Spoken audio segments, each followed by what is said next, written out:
the enactment of the Nigerian Content Policy and the establishment of the Nigerian Content Development and Monitoring Board, NCDNB, to regulate the activities of indigenous operators, many local companies have applauded the board's implementation of the act, which have made it possible for the companies to invest in local manufacture of equipment, source funds with which they acquire high-tech assets and technical capacity to execute projects before now handled by international oil and gas companies. Hello there, it's indeed a pleasure to have you join us again on the program Economy Today, your economy review program that showcases activities of various sectors of the Nigeria economy. I am Zainab Obitin.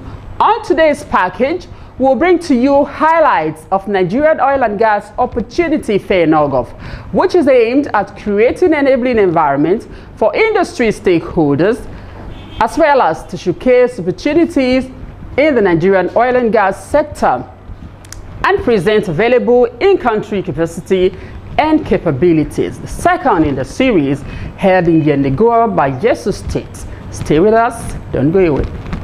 Which kind wire you gon' need to light up your life, Oh man, the quality wire. Now which kind cable you gon' need to light up your house, Oh man, the quality cable. Coleman quality. Coleman wire. Coleman durable. Coleman cable. Coleman can't. Coleman cable for any kind of project. Come and be the come and see, come and see. Now come and be the Coleman won't light up your life. Now come and be the come and see. Now come and be the COLEMENA. Quality, quality. Durable. Oh yeah. Now come and be the Baba.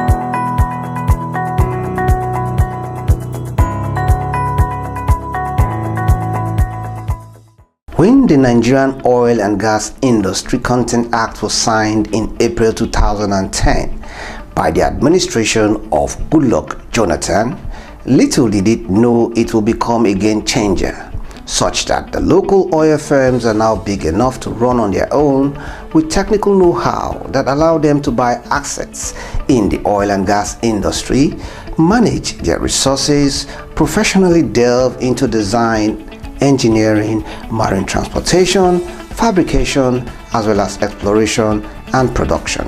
The NOGIT Act, as it's fondly referred to, have no doubt supported indigenous companies to play significant roles in the oil and gas industry, and in the process build local skills while helping Nigerians to claw back work, services and spend, which used to leave the country to other parts of the world.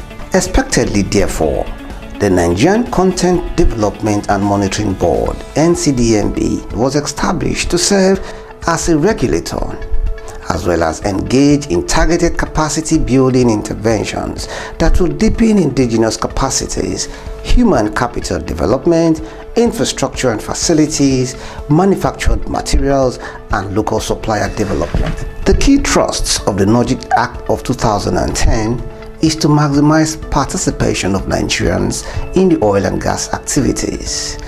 And so, having been in existence for close to a decade, the board put together the Nigerian Oil and Gas Opportunity Fair, Nogof. This is with the aim to showcase opportunities in the oil and gas industry and expose available in-country capacity to all operators and stakeholders. African gas production will rise by 150% within the next 2 decades, with Nigeria playing a key role. For the purpose of this event, I would like to further state that Opportunity in this contest is not about getting handouts. It is not a right. It is not a right or an entitlement. It does not support laziness and is not a quick fix. All the data from IEA will come to nothing if actions are not taken to realize these opportunities. The fair, which was themed maximizing investments in the oil and gas industry for the benefit of the Nigerian people, had in attendance major players across the upstream, midstream and downstream subsectors of the petroleum industry, as well as government agencies, industry regulators, the National Assembly and captains of industry. There were lots of goodwill messages. The years has demonstrated that we can do anything we put our minds to. There are many things we can celebrate, but I want to celebrate this particular edifice, or it's part of the bigger edifice, because it was actually built by a truly Nigerian company. The regulation to bring about oil and gas, the Nogof Act, wasn't punitive. It was supposed to be a situation where it's a win-win situation for everyone involved. And we try to stress that. And I'm glad today that we can have a room full of people in Yenagoa discussing about the future of oil and gas in our country. To have partnership that works, and for you to operate well, you need to build partnership with your landlord. That is newer, because the activities that could result in environmental degradation, environmental pollution, within the right of way, newer, we need to check this. Mr. Maina Oforiokuma, a member of the governing council, also lent his voice. This facility and this edifice is a true representation of the dividends of Nigerian content. And I want to also inform you that the marble you have on the floor came from Kaduna, and some came from Gombe, where Alaji Miriga comes from.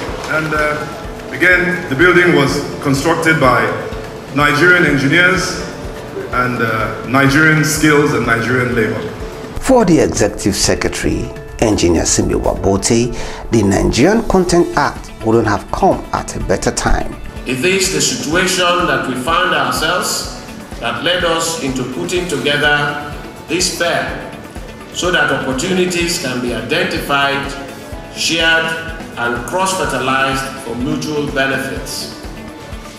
Nigeria's situation is that it is a major player in the global oil and gas industry with an enviable proven crude reserve of about 37 billion barrels, which is the 11th largest in the world. A barrel of oil utilized as a resource instead of a commodity generates multiple products that are utilized in transportation, construction, aviation, agriculture, fashion, and others. Our gas situation is even exciting, with Nigerian proven gas reserve of about 193 trillion cubic feet, which is the 8th largest in the world. These statistics underscore the need for events such as this, as there is need to identify and harness opportunities presented by the Nigerian oil and gas industry for the benefit of Nigerians and Nigeria companies. He further highlighted the 10 years roadmap. One of the key initiatives of the board in the areas of infrastructure includes the Nigerian Oil and Gas Park Scheme and the development of a research and development hub. People, they say, are the most important resources of all the factors of production. There is a huge opportunity in human capital development and manpower resourcing, which are two major areas of opportunities for local companies. We are excited that the Honorable Minister of State has domiciled the Project 100 Management Office within the Nigerian Content Development and Monitoring Board. It is an initiative we truly believe in as a way to develop human capacity for the industry. The schedule of the NOGIC Act contains 17 services and 278 targets, each of which is an opportunity on its own. The Honorable Minister of State, Petroleum Resources, Dr. Ibe Kachuku, had this to say. Whether it is the focus on cutting the cost of production that has gone down from about $32, $33 a barrel down to 23, and still going down. In fact, one or two companies have been able to achieve about $15 a barrel. Whether it is the $200 million fund that NCDMD has put in place, whether it is the gas flare commercialization program that is going to get us to exit gas flare completely by 2020, whether it's the Project 100 that will domicile in NCDMB to try and cascade up Nigerian companies in terms of opportunities, whether it is firming up production, which at the time we came in because of all the vicissitudes politically was ebbing at about 800,000 barrels, now up to 2 million barrels a day. Whether it is the latest launch by DPR of the crude tracking facility, which enables me now on my desk to watch on time, real time, every loading, every production from every wellhead in Nigeria for the first time.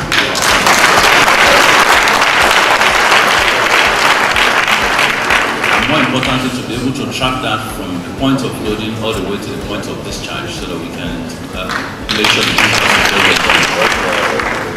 The potential for alternatives is climbing up on us. Look at United States of America.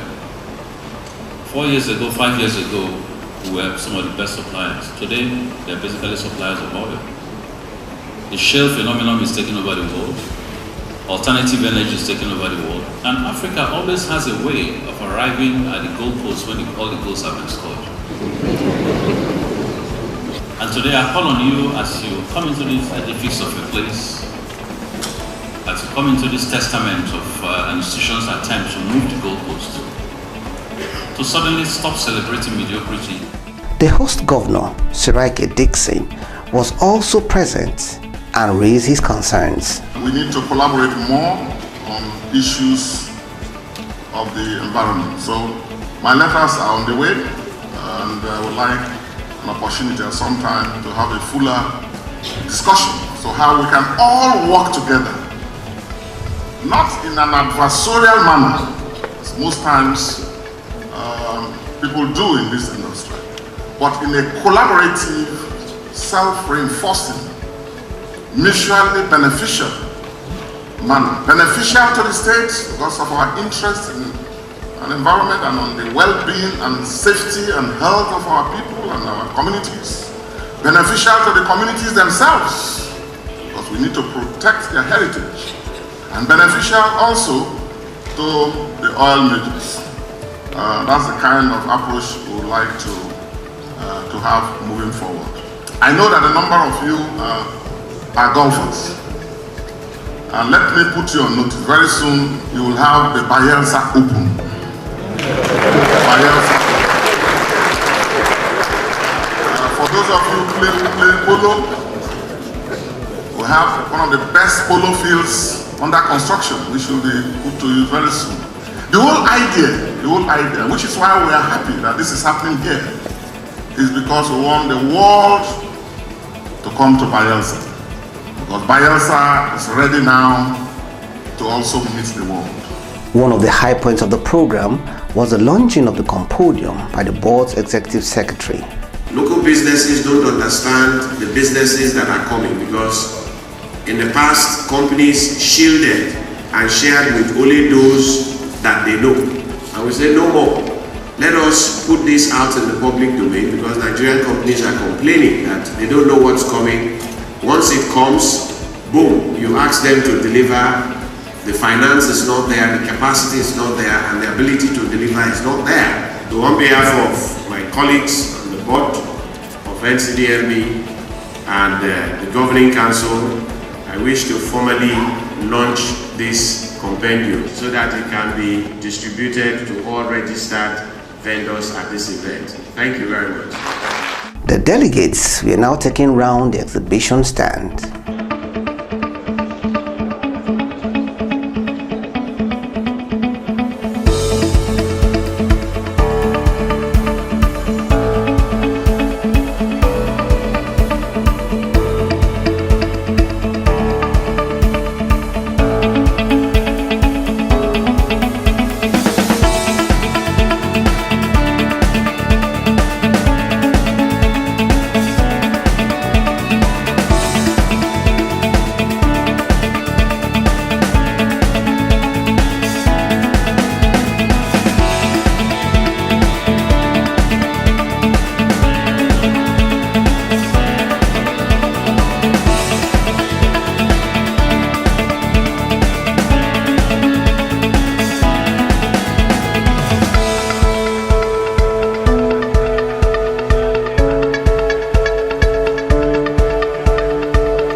Technical sessions afforded participants the opportunity to take advantage of new investments in the sector. One of the most critical things is to ensure, first and foremost, that you have a viable project, a bankable project, a project that will be wrapped around in terms of structure to attract the right funding source.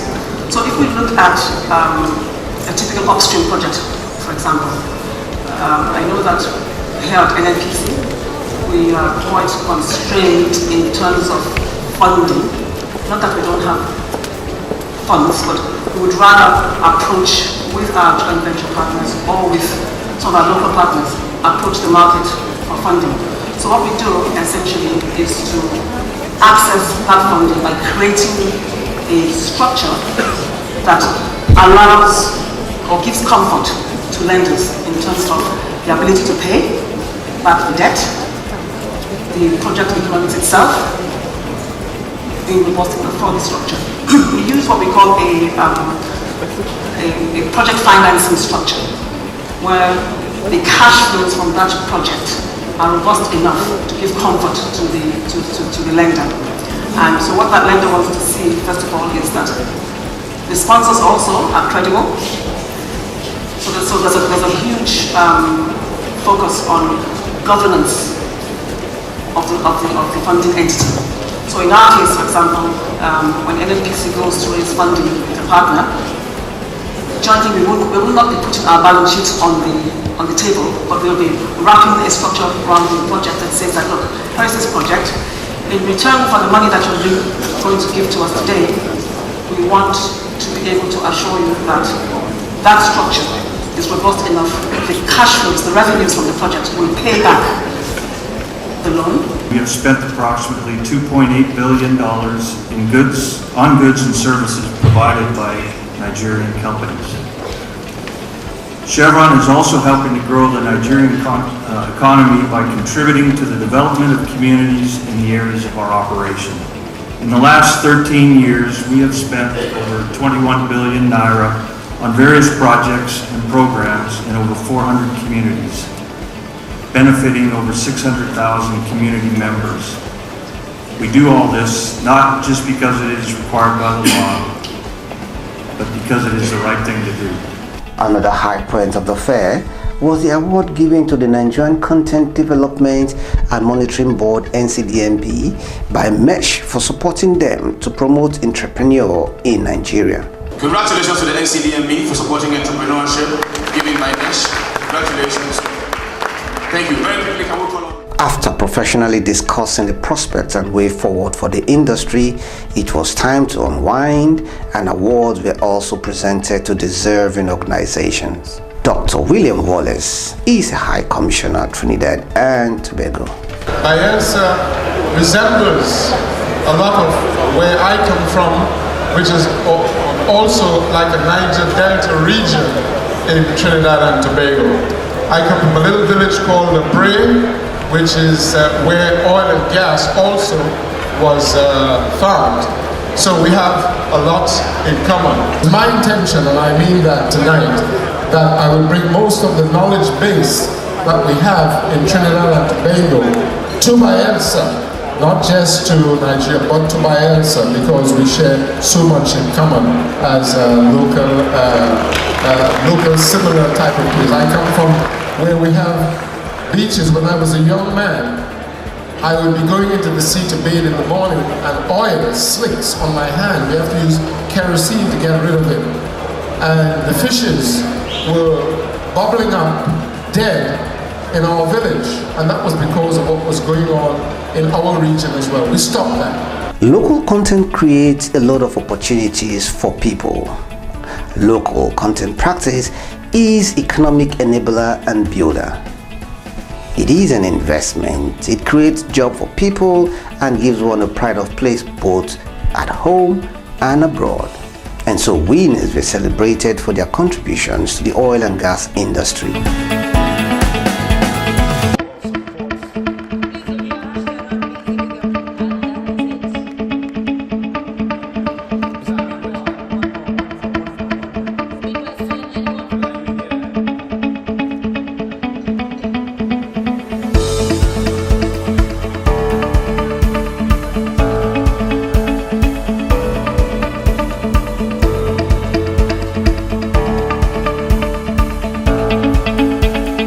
Winners also emerged for impactful contributions in the upstream, midstream, and downstream sector.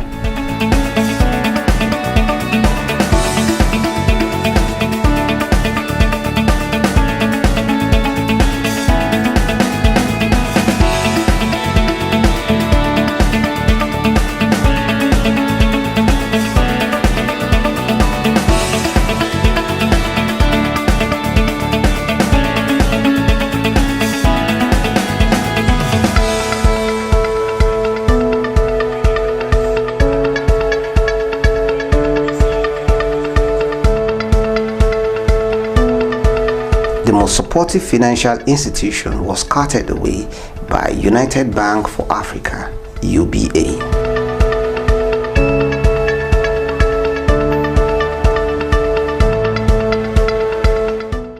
Which kind wire you gon' need to light up your light? Oh man, the quality wire. Now which kind cable you gon' need to light up your house? Oh man, the quality cable. Coleman quality. Coleman wire. Coleman durable. Coleman cable. Coleman tank.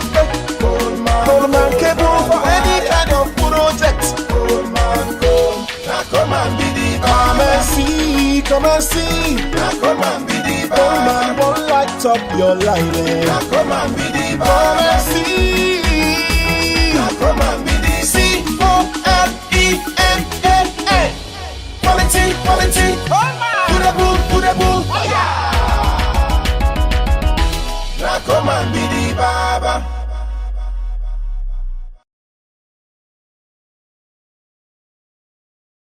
That's our package today. I'm sure it was informative and educative. The board is determined to bring to the fore the silver lining in the current state of the industry to the doorstep of the stakeholders. In case you missed any parts of the broadcast, you can visit www.youtube.com/Economy Today on NTAI. On behalf of the rest of the crew, I say thank you for watching. I am Zainab Obitin. Stay blessed.